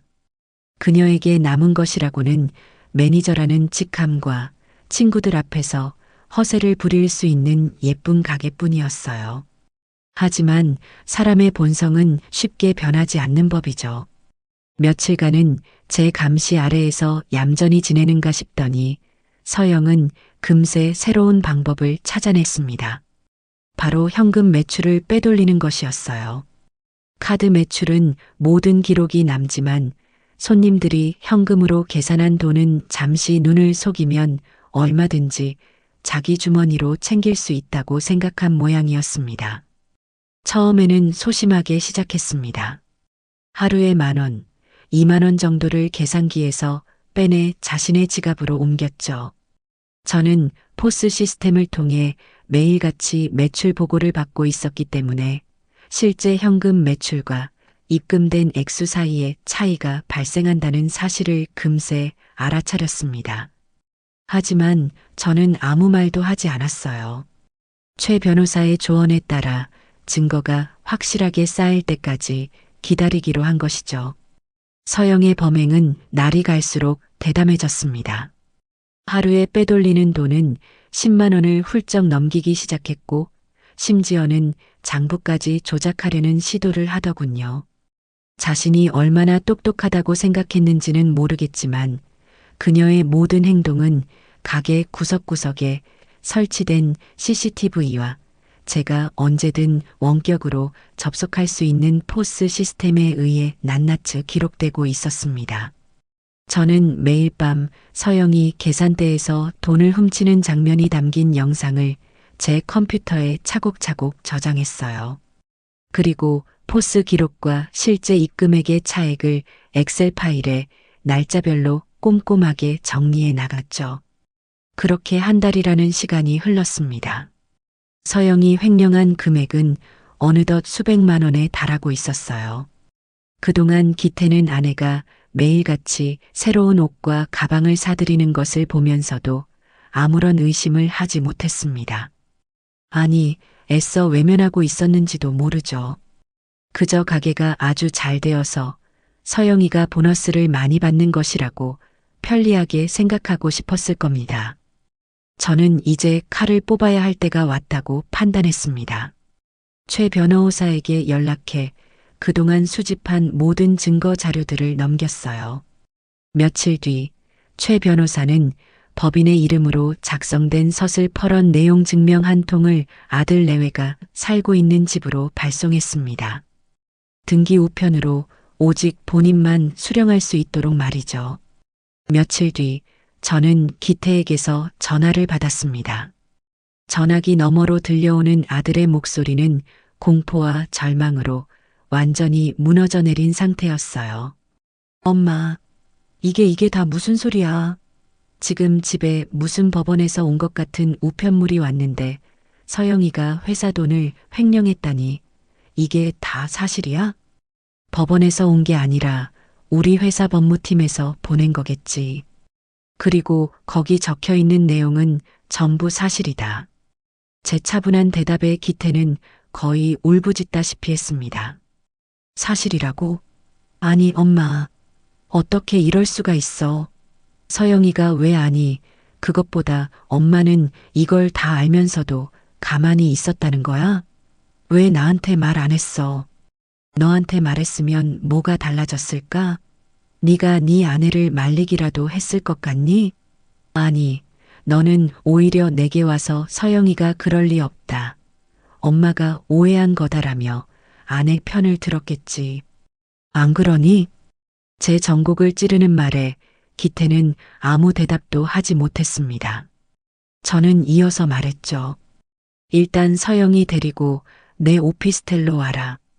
오늘 이 문제 끝을 봐야겠다. 1시간쯤 지났을까요? 초인종 소리가 들리고 저는 문을 열어주었습니다. 문 앞에는 사색이 된 기태와 여전히 현실을 부정하는 듯 분노로 가득 찬 얼굴에 서영이가 서 있었어요. 어머님, 이게 다 무슨 장난이세요? 제가 뭘 어쨌다고 이런 걸 보내세요? 저를 도둑으로 모시는 거예요, 지금. 서영은 거실로 들어오자마자 내용 증명 서류를 제 앞에 휙 던지며 소리쳤습니다. 저는 그녀를 소파에 앉히고 맞은편에 앉아 조용히 노트북을 열었어요. 장난인지 아닌지는 네가 직접 보고 판단하거라. 저는 노트북 화면을 돌려 그들에게 보여주었습니다. 화면 속에서는 지난 한 달간 서영이가 계산대에서 돈을 훔치는 모든 장면들이 날짜별로 정리되어 재생되고 있었어요. 처음에는 주위를 살피며 조심스럽게 돈을 빼돌리는 모습부터 나중에는 아주 대담하고 자연스럽게 현금을 자기 지갑에 쑤셔 넣는 모습까지 모든 것이 선명하게 녹화되어 있었죠. 자, 이건 엑셀 파일이다. 왼쪽은 포스에 찍힌 그날의 현금 매출, 오른쪽은 법인 통장에 입금된 금액, 그리고 맨 끝이 네가 가져간 돈의 액수다. 지난 한 달간 네가 훔쳐간 돈이 총 얼마나 되는지 네 눈으로 똑똑히 확인해봐. 서영의 얼굴이 하얗게 질리다 못해 파랗게 변해갔습니다. 자신의 범행이 이토록 완벽하게 기록되고 있었다는 사실을 전혀 예상하지 못했던 거죠. 그녀의 입술이 파르르 떨렸고 눈동자는 겁에 질려 하염없이 흔들렸습니다. 이건 조작된 거예요. 제가 안 그랬어요. 어머님이 저를 쫓아내려고 함정을 파신 거라고요. 궁지에 몰린 서영은 끝까지 발뺌을 하기 시작했습니다. 하지만 바로 그 순간 옆에서 모든 것을 지켜보던 기태가 자리에서 벌떡 일어나 서영의 뺨을 내리쳤습니다. 짝 하는 날카로운 소리가 거실을 울렸고 저도 기태도 그리고 서영 자신도 놀라 그 자리에 얼어붙었죠. 너 미쳤어? 지금 나를 쳤어? 닥쳐. 기태는 평생 한 번도 들어본 적 없는 낯설고도 서늘한 목소리로 소리쳤습니다. 네가 어떻게 이런 짓을 할 수가 있어. 엄마가 우리 믿고 마지막 남은 집까지 팔아서 마련해준 가게인데 네가 어떻게 거기서 돈을 훔칠 생각을 해? 네가 인간이야? 뭐? 내가 훔쳐? 웃기지 마. 저 가게는 원래 우리 거야. 내 거라고. 내가 내 돈 좀 썼다는데 그게 그렇게 잘못된 거야? 우리 거라고? 이 바보 같은 여자야. 이게 진짜 네 가게라고 생각해? 당신 엄마가 내민 그 계약서 읽어보기는 했어? 당신은 그냥 월급 받고 일하는 직원일 뿐이라고. 법적으로 우리한테는 저 가게에 대한 권리가 단 하나도 없어. 기태의 절규에 서영의 얼굴이 절망으로 무너져 내렸습니다. 그녀는 그제야 모든 것을 깨달은 듯 했어요. 자신이 얼마나 정교하게 짜인 판 위에서 놀아나고 있었는지를, 그리고 자신이 저지른 행동이 어떤 결과를 초래할지를. 안 돼. 서영은 그 자리에 주저앉아 아이처럼 울기 시작했습니다. 하지만 이미 엎질러진 물이었죠. 저는 차가운 눈으로 그 모든 광경을 지켜볼 뿐이었습니다. 이것은 단지 시작에 불과했어요. 스스로의 탐욕이 불러온 대가를 저 아이는 이제부터 뼈저리게 치르게 될 테니까요. 그날 이후 저희 집은 그야말로 지옥이나 다름없었습니다. 기태와 서영은 매일같이 서로를 물어뜯으며 싸웠고 집안의 모든 물건들이 그들의 분노를 이기지 못하고 부서져 나갔죠. 서영은 모든 것이 제 탓이라며 저를 원망했고 기태는 그런 서영의 어리석음을 저주했습니다. 저는 그저 제 오피스텔에서 그들이 스스로 파멸해가는 과정을 묵묵히 지켜볼 뿐이었어요. 내용 증명에 명시된 횡령액 10배 배상 조항은 그들의 목을 가장 강력하게 옥죄는 족쇄가 되었습니다. 서영이 횡령한 금액은 수백만 원이었지만 배상해야 할 금액은 수천만 원에 달했죠. 당장 그만한 돈이 있을 리 없는 그들은 결국 제게 와서 무릎을 꿇을 수밖에 없을 거라고 생각했습니다. 하지만 서영은 제 예상을 뛰어넘는 훨씬 더 어리석고 위험한 선택을 하고 말았습니다. 궁지에 몰린 쥐가 고양이를 물듯 그녀는 마지막 발악을 준비하고 있었던 거죠. 어느 날 최수연 변호사에게서 긴급한 연락이 왔습니다. 어르신, 지금 바로 제 사무실로 와주셔야겠습니다. 오서영 씨가 일을 저지른 것 같습니다. 최 변호사의 목소리는 그 어느 때보다 차갑고 단호했습니다. 저는 불길한 예감에 휩싸여 곧장 그녀의 사무실로 향했어요. 사무실에는 낯선 남자 한 명이 앉아 있었는데 최 변호사는 그를 경쟁 프랜차이즈 업체의 법무팀장이라고 소개했습니다. 어르신, 놀라지 말고 들으십시오. 며칠 전 이분 회사로 오서영 씨가 비밀리에 접촉을 해왔다고 합니다. 접촉이라니요? 자신이 우리 가게의 핵심 레시피와 고객 명단, 그리고 주요 원자재 공급처 리스트를 넘겨줄 테니 현금 3억 원을 달라는 제안을 했다더군요. 저는 제 귀를 의심했습니다. 횡령 사실이 발각된 것도 모자라 이제는 가게의 모든 것을 팔아넘겨 도망갈 자금을 마련하려 했다니. 인간이 어디까지 추악해질 수 있는지 저는 그 끝을 보고 있는 기분이었죠. 그래서 어떻게 됐습니까? 다행히 이 팀장님께서 저희 쪽으로 먼저 연락을 주셨습니다. 사실 제가 미리 언지를 해두었거든요. 혹시라도 저희 매장 쪽에서 이상한 제안이 오면 즉시 저에게 알려달라고요. 최 변호사의 말에 저는 감탄을 금할 수 없었습니다. 그녀는 서영이가 이런 극단적인 선택을 할 것까지 미리 내다보고 그에 대한 대비책까지 세워두었던 겁니다. 그래서 저희는 함정을 파기로 했습니다. 이 팀장님 회사에서는 오서영 씨의 제안을 받아들이는 척 접근해서 오늘 저녁 한 호텔 카페에서 만나 자료를 건네받기로 했습니다. 그리고 그 현장을 덮칠 겁니다. 어르신께서도 함께 가주셔야겠습니다. 이 모든 일의 마무리를 어르신께서 직접 하셔야 하니까요. 약속된 시간이 되자 저는 최 변호사와 함께 현장으로 향했습니다. 호텔 카페의 가장 구석진 자리에 변장을 한 최 변호사의 사무실 직원들이 미리 자리를 잡고 모든 상황을 촬영할 준비를 마친 상태였죠. 잠시 후 약속 장소에 서영이가 나타났습니다. 그녀는 잔뜩 긴장한 얼굴로 주위를 두리번거리더니 경쟁업체 직원으로 위장한 남자와 마주 앉았습니다. 두 사람은 간단한 대화를 나누는가 싶더니 이내 서영이가 가방에서 작은 USB 하나를 꺼내 남자에게 건넸습니다. 바로 그 순간이었어요. 오서영 씨, 지금 뭐 하시는 겁니까? 최 변호사가 서슬퍼런 목소리로 그들 앞에 나타났습니다. 갑작스러운 등장에 서영의 얼굴은 경악으로 물들었죠. 그녀는 황급히 USB를 다시 빼앗으려 했지만 이미 때는 늦었습니다. 이게 다 무슨...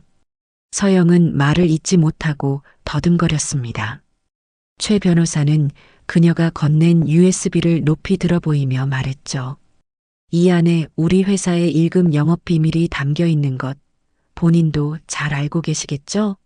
오서영 씨는 방금 업무상 배임과 부정 경쟁 방지 및 영업비밀 보호에 관한 법률 위반이라는 아주 무거운 범죄를 저지르셨습니다. 최 변호사는 법 조항들을 하나하나 읊으며 서영을 압박했습니다. 이 두 가지 범죄는 각각 10년 이하의 징역 또는 수천만 원의 벌금에 처해질 수 있는 중범죄입니다. 횡령죄와는 비교도 안 될 만큼 무거운 처벌을 받게 되실 거란 뜻이죠. 최 변호사의 설명이 이어지는 동안 서영의 얼굴에서는 모든 핏기가 사라졌습니다. 그녀는 그제야 자신이 돌이킬 수 없는 강을 건넜다는 사실을 깨달은 듯 했어요. 그녀의 다리가 풀리며 그 자리에 털썩 주저앉고 말았습니다. 모든 오만함과 기세는 사라지고 오직 공포에 질린 한 마리의 작은 짐승만이 남아있을 뿐이었죠. 저는 그 모든 광경을 조금 떨어진 곳에서 지켜보고 있었습니다. 며느리의 처참하게 무너진 모습을 보니 통쾌함보다는 깊은 허무함이 먼저 밀려왔어요. 저는 왜 이 지경이 될 때까지 그녀를 막지 못했을까? 아니, 어쩌면 처음부터 이 모든 것은 정해진 결말이었을지도 모릅니다. 그녀의 끝없는 탐욕이 결국 그녀 자신을 집어삼키고 만 것이니까요. 이제 이 지독한 연극을 끝낼 시간만이 남아 있었습니다. 호텔 카페에서의 소동이 있고 난 다음 날, 저는 최수연 변호사의 사무실에서 아들 내외를 기다리고 있었습니다. 어젯밤 현장에서 완전히 넋이 나간 채 경찰서로 연행되듯 끌려갔던 서영이는 최 변호사가 선처를 베풀어 하룻밤 만에 집으로 돌아올 수 있었죠. 물론 그것은 자비가 아니라 더 큰 심판을 위한 준비 과정일 뿐이었습니다. 약속된 시간이 되자 회의실 문이 열리고 기태와 서영이가 들어왔습니다. 기태는 하룻밤 사이에 10년은 늙어버린 듯한 얼굴이었고 서영은 눈이 퉁퉁 부은 채 고개도 들지 못하고 있었어요. 두 사람은 어젯밤의 충격과 공포에서 한 발짝도 벗어나지 못한 모습이었죠. 두 사람 다 이쪽에 앉으시죠. 최 변호사는 얼음장처럼 차가운 목소리로 그들을 회의실 테이블에 앉혔습니다. 저 역시 아무 말 없이 그저 차가운 시선으로 두 사람을 바라볼 뿐이었어요. 회의실 안에는 무거운 침묵만이 감돌았습니다. 잠시 후 최 변호사가 노트북을 열어 회의실 벽에 설치된 대형 스크린과 연결했습니다. 오늘 이 자리는 지난 2달간 있었던 모든 일들을 정리하고 그에 따른 책임을 묻기 위해 마련되었습니다. 먼저 이 영상을 함께 보시죠. 스크린이 켜지자 익숙한 카페 계산대의 모습이 나타났습니다. 그리고 화면 속에서는 서영이가 주위를 두리번거리며 계산기에서 현금을 꺼내 자신의 주머니에 쑤셔 넣는 장면이 느린 화면으로 재생되기 시작했어요. 날짜가 바뀌며 그녀의 범행은 하루도 빠짐없이 이어졌습니다.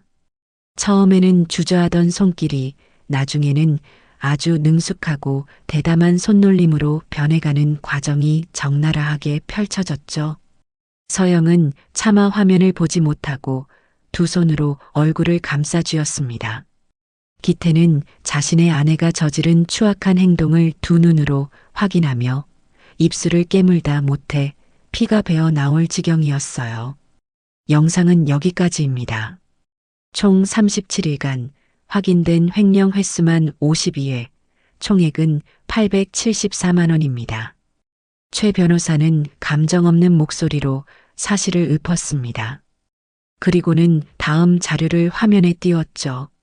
그것은 제가 정리했던 엑셀 파일이었습니다. 이것은 포스 매출 기록과 실제 법인 계좌 입금 내역을 비교 분석한 자료입니다. 보시다시피 단 1원의 오차도 없이 정확하게 횡령 내역과 일치합니다. 법정에서 아주 강력한 증거로 사용될 수 있는 자료들이죠. 서영의 어깨가 가늘게 떨리기 시작했습니다. 하지만 최 변호사는 멈추지 않았어요. 그리고 마지막으로 어젯밤 영상입니다. 화면이 바뀌고 호텔 카페의 모습이 나타났습니다. 서영이가 나타나고 경쟁업체 직원과 만나고 마침내 USB를 건네는 그 결정적인 순간까지 모든 것이 고화질 영상으로 생생하게 기록되어 있었죠. 자신의 마지막 발악이 얼마나 어리석었는지를 확인하는 순간 서영은 결국 무너져 내렸습니다. 잘못했어요. 제가 다 잘못했어요. 그녀는 아이처럼 목 놓아 울기 시작했습니다. 하지만 이미 늦은 후회였죠. 최 변호사는 눈 하나 깜짝하지 않고 마지막으로 서류 뭉치 2개를 테이블 위에 올려놓았습니다. 자, 이제 오서영 씨와 이기태 씨가 선택할 시간입니다. 최 변호사는 서류 하나를 그들 앞으로 밀어주었습니다. 첫 번째 선택지는 이겁니다. 합의서입니다. 이 합의서의 주요 내용은 다음과 같습니다. 첫째, 오서영 씨는 자신의 업무상 횡령 및 배임 행위 등 모든 범죄 사실을 인정한다. 둘째, 횡령액 874만 원에 대한 배상 책임으로 향후 10년간 매달 100만 원씩을 주식회사 김성컴퍼니에 지급한다. 셋째, 이기태 씨는 아내의 채무에 대해 연대 보증인으로서의 책임을 진다. 여기까지는 예상 가능한 내용이었을 겁니다. 하지만 최 변호사는 이내 가장 중요한 마지막 조항을 읊었습니다. 그 목소리는 회의실의 모든 공기를 얼려버릴 만큼 차갑고 단호했죠. 그리고 마지막 넷째. 오서영 씨와 이기태 씨는 향후 김 선자님의 모든 재산에 대한 권리를 주장하지 않으며 여기에는 유산 상속에 대한 권리까지 포함하여 그 모든 것을 완전하고도 번복 불가능하게 포기한다. 상속 포기라는 말이 나오는 순간 기태의 고개가 번쩍 들렸습니다. 그의 눈동자가 심하게 흔들렸죠.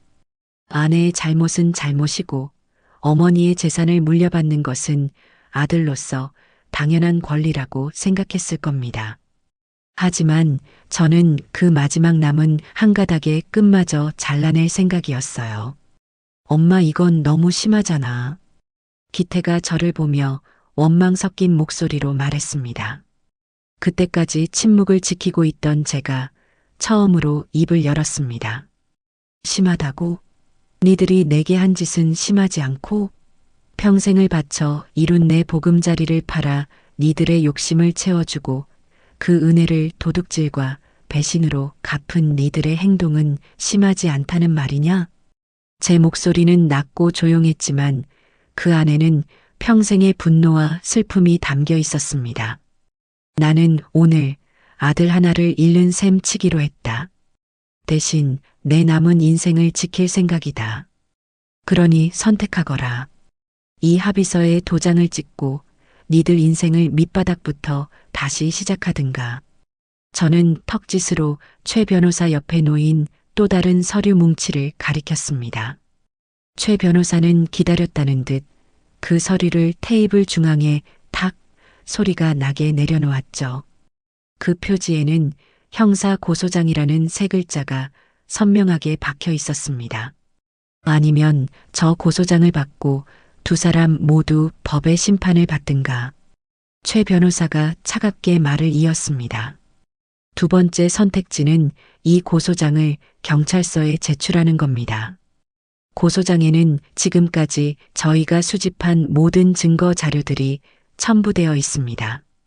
이 정도 증거라면 오서영 씨는 업무상 횡령, 배임, 영업비밀보호법 위반으로 최소 징역 5년 이상을 선고받게 될 겁니다.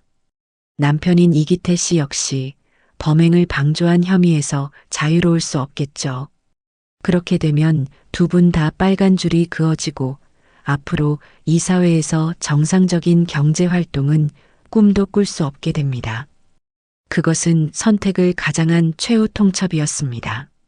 서영은 울음을 그치고 멍한 표정으로 합의서와 고소장을 번갈아 쳐다보았어요. 그녀의 머릿속에서는 지금 이 순간에도 저울질이 계속되고 있겠죠. 감옥에 가서 모든 것을 잃느냐, 아니면 모든 것을 포기하고 자유를 얻느냐. 싫어. 이건 다 함정이야. 당신들이 처음부터 나를 속인 거잖아. 내가 왜 모든 걸 포기해야 해. 저 가게도 저 돈도 원래는 다 우리 거였단 말이야. 서영이 마지막 발악처럼 소리쳤습니다.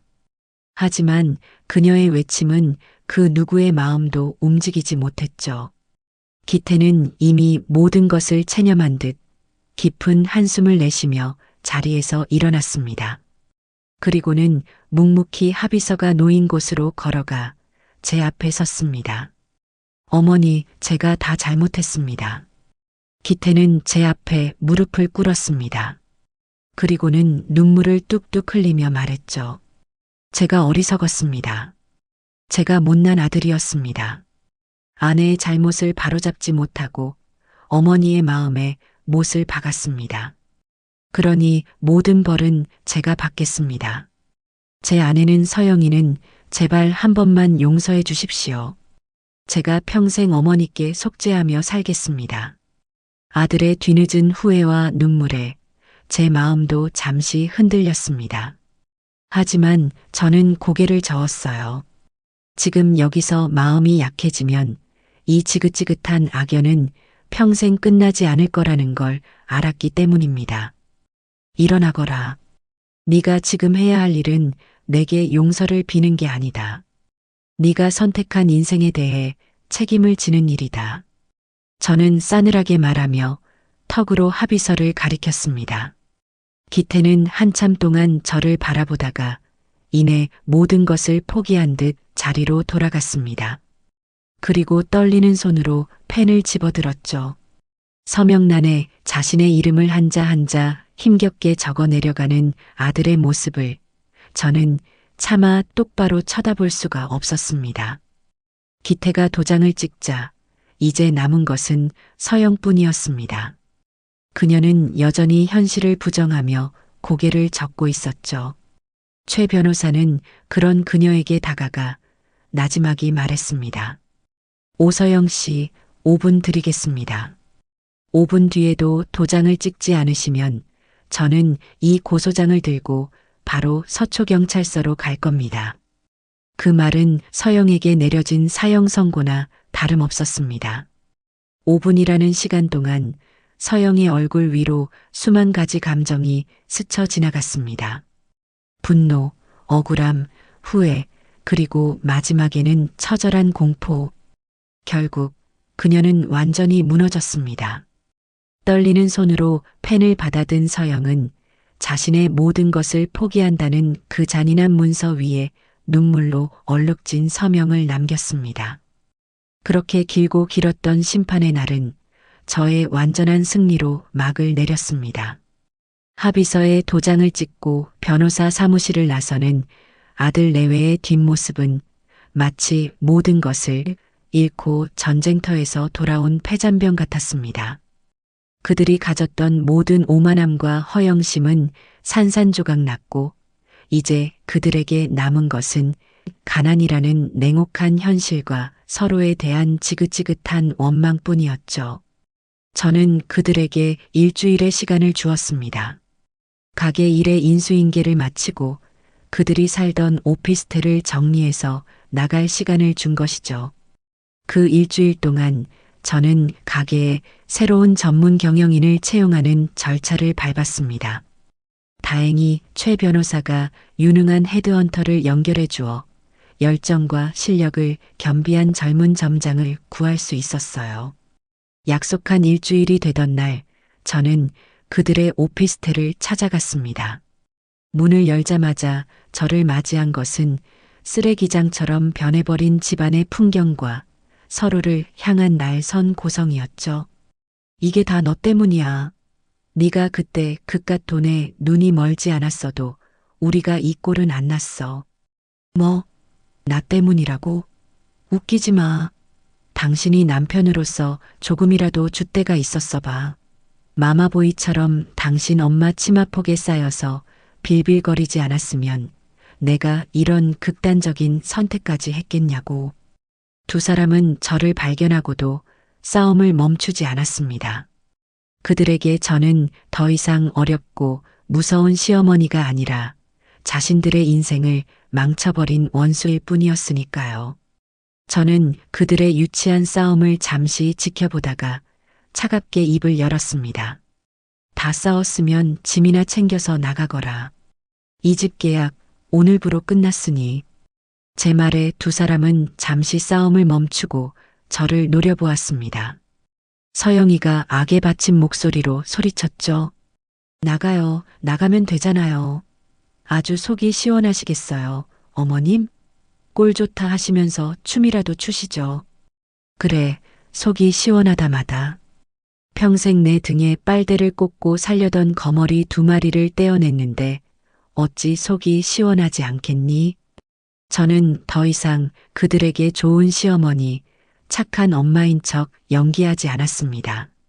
제 말에 서영은 분을 이기지 못해 씩씩거렸지만 더 이상 대들지는 못했죠. 결국 그들은 얼마 되지도 않는 자신들의 짐을 챙겨 아무 말 없이 집을 나섰습니다. 저는 그들이 어디로 가는지, 앞으로 어떻게 살 것인지 묻지 않았어요. 그들이 제게 상속 포기 각서를 쓴 순간 우리는 법적으로나 감정적으로나 완벽한 남이 되었으니까요. 그들이 떠나고 난 뒤 저에게는 놀라운 변화가 찾아왔습니다. 무엇보다 제 이름을 딴 김성 컴퍼니와 디저트 카페가 엄청난 성공을 거두기 시작했어요. 새로운 젊은 점장은 제가 생각했던 것 이상으로 유능했습니다. 그는 최신 유행에 맞춰 새로운 메뉴를 개발하고 SNS를 활용한 공격적인 마케팅으로 젊은 손님들을 끌어모았죠. 횡령으로 얼룩졌던 가게의 이미지는 정직하고 실력 있는 젊은 사장이 운영하는 착한 가게로 탈바꿈했습니다.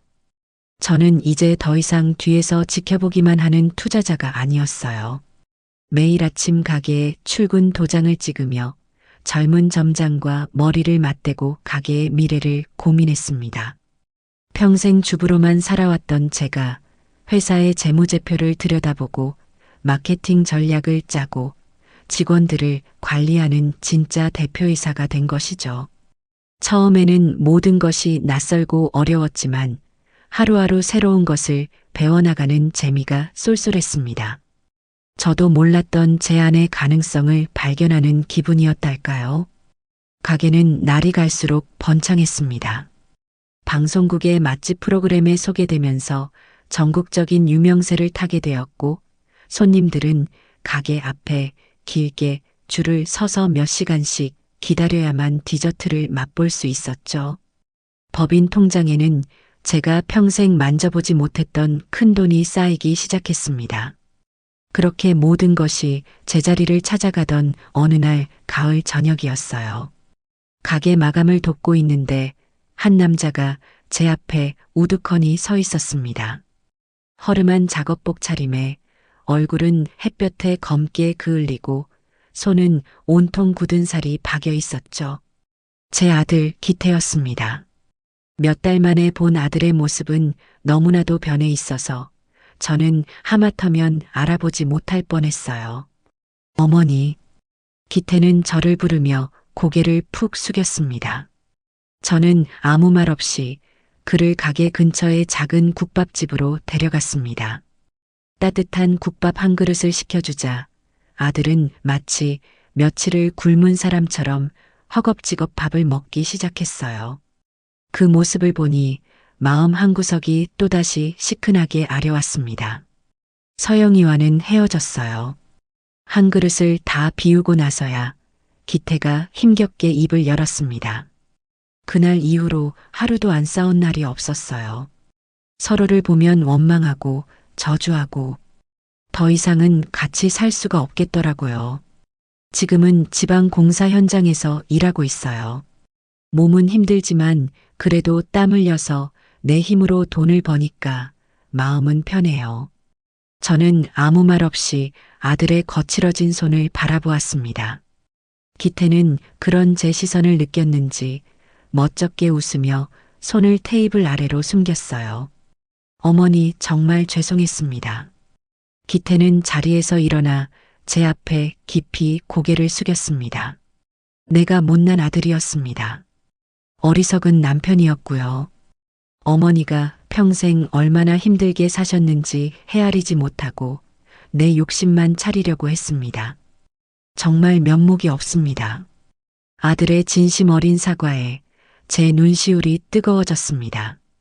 제가 그토록 듣고 싶었던 말이 바로 저 말이었을지도 모릅니다. 됐다. 다 지난 일이다. 이제라도 정신 차렸으면 된 거야. 저는 자리에서 일어나며 계산서와 함께 작은 봉투 하나를 테이블 위에 놓았습니다. 밥 든든히 챙겨 먹고 몸 상하지 않게 조심해서 일해라. 그리고 다시는 내 앞에 나타나지 마라. 네 인생은 이제 네가 알아서 사는 거다. 봉투 안에는 약간의 현금이 들어 있었습니다. 어미로서 해줄 수 있는 마지막 배려였죠. 기태는 아무 말 없이 그저 눈물만 뚝뚝 흘리고 있었습니다. 저는 더 이상 뒤돌아보지 않고 국밥집을 나왔습니다. 차가운 밤 공기가 제 뺨을 스쳤지만 마음만은 이상하게도 따뜻하고 가벼웠어요.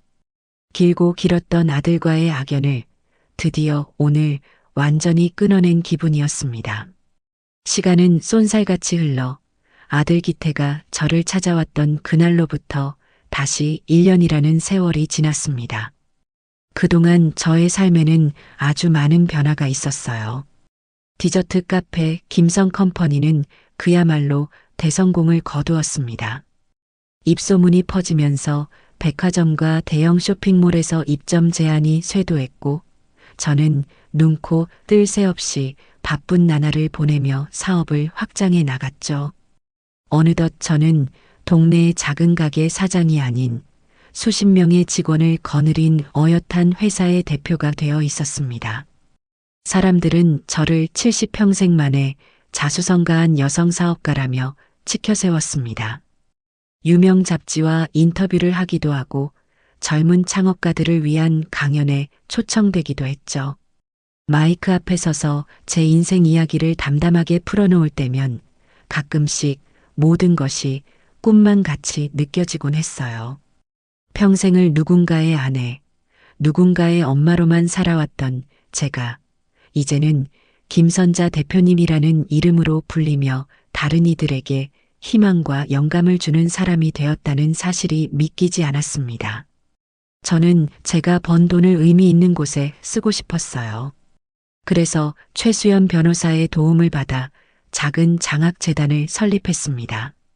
저처럼 어려운 환경 속에서도 자신의 꿈을 위해 열심히 노력하는 젊은이들을 돕고 싶었기 때문이죠. 특히 가정 형편 때문에 제과제빵사의 꿈을 포기해야 할 위기에 놓인 학생들에게 저희 회사 이름으로 장학금과 기술연수의 기회를 제공했습니다. 대표님, 이번에 저희가 후원하는 학생이 전국대회에서 대상을 탔어요. 젊은 점장이 상기된 얼굴로 제게 소식을 전해오던 날, 저는 제 가게가 성공했을 때보다 더 큰 기쁨과 보람을 느꼈습니다. 제가 며느리의 탐욕 때문에 어쩔 수 없이 시작했던 일이 이제는 누군가의 인생을 바꾸는 선한 영향력이 되고 있다는 사실에 가슴 벅찬 감동을 느꼈죠. 그래, 돈이란 이렇게 써야 하는 것이구나. 나 자신을 위해서가 아니라 다른 이들을 위해 쓸 때 비로소 그 가치가 빛나는 것이구나. 저는 비로소 돈의 진짜 의미를 깨닫게 되었습니다. 아들 기태와는 그 후로 한 번도 만나지 않았습니다. 가끔 명절이 되면 어머니 죄송합니다. 그리고 감사합니다. 라는 짧은 문자 메시지만이 도착할 뿐이었죠. 저는 그 메시지에 답장하는 대신 그저 아들이 자신의 자리에서 묵묵히 인생을 꾸려나가기를 기도할 뿐이었습니다. 서영이에 대한 소식은 더 이상 들려오지 않았어요. 아마 그녀 역시 이 세상 어딘가에서 자신이 저지른 과오의 무게를 짊어진 채 힘겹게 살아가고 있겠죠. 어느 화창한 오후, 저는 막 오픈한 저희 회사 2호점의 테라스에 앉아 향긋한 커피를 마시고 있었습니다. 눈부신 햇살 아래 사람들은 행복한 얼굴로 저희 가게의 디저트를 맛보며 웃음꽃을 피우고 있었죠. 저는 그 평화로운 풍경을 바라보며 문득 제 인생을 되돌아보았습니다. 내 인생을 망친 것은 시어머니라던 며느리의 그 한마디에서 이 모든 복수는 시작되었죠. 저는 그녀의 소원을 들어주는 척하며 그녀를 완벽한 파멸로 이끌었습니다. 하지만 지금 와서 생각해보면 그때 제가 정말로 들어준 것은 며느리의 소원이 아니었던 것 같아요. 오히려 저는 제 자신의 소원을 이룬 것이나 다름없었습니다. 아들에게서 벗어나고 싶다. 지긋지긋한 엄마와 시어머니라는 역할에서 벗어나 오롯이나 김선자의 이름으로 살고 싶다. 평생을 가슴속에 묻어두고 감히 꺼내지 못했던 저의 진짜 소원. 아이러니하게도 며느리의 그 어리석은 탐욕이 제게 그 소원을 이룰 수 있는 기회와 용기를 주었던 겁니다. 그녀는 제 집을 빼앗아 자신의 욕망을 채우려 했지만 오히려 저는 그 집을 버림으로써 세상이라는 더 큰 집을 얻게 되었으니까요. 저는 이제 더 이상 누군가를 원망하지 않습니다. 제게 상처를 주었던 아들과 며느리마저도 이제는 희미한 기억 속의 인물일 뿐이죠. 그들은 제게서 많은 것을 빼앗아 갔지만 동시에 제게 진짜 나로 살아갈 수 있는 자유를 주었습니다. 어쩌면 이것이 세상의 이치일지도 모릅니다. 모든 것을 잃었다고 생각하는 순간 비로소 새로운 것을 얻게 되는 것. 가장 큰 위기가 가장 큰 기회가 되는 것. 따스한 햇살을 받으며 저는 조용히 눈을 감았습니다. 귓가에는 사람들의 행복한 웃음소리가 기분 좋게 울려 퍼지고 있었어요. 그래, 이것이 바로 내가 원했던 인생이다. 누구에게도 기대지 않고 누구도 책임지지 않으며 오직 나 자신을 위해 살아가는 삶. 저는 평생을 바쳐 지켜온 낡은 집을 팔아 마침내 제 영혼의 진짜 주인이 되었습니다. 이보다 더 완벽한 소원 성취가 이 세상에 또 있을까요? 저는 제 인생의 그 어떤 때보다도 지금 이 순간이 가장